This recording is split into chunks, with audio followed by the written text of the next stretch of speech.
Some people may not know this about LaFerrari. It wasn't built to welcome the future, it was built to argue with it. When Ferrari began developing LaFerrari, the company was facing something it had resisted for decades.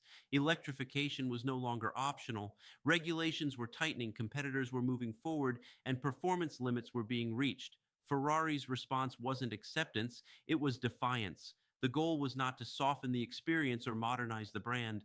The goal was to preserve Ferrari's identity at all costs. The hybrid system in LaFerrari was never meant to replace the engine, it was designed to protect it. Ferrari used electric power to fill gaps, sharpen response, and maintain momentum, not to allow silent driving or efficiency modes. There was no electric only operation. The V12 remained the heart of the car, loud, emotional, and dominant. What made LaFerrari different was its attitude. Where the 918 felt calm and calculated, and the P1 felt tense and controlled, LaFerrari felt dramatic. Throttle response was immediate. The sound was unapologetic.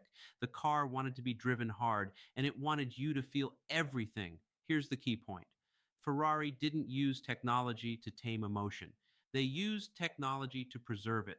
Software existed in the background, quietly supporting the experience, never leading it.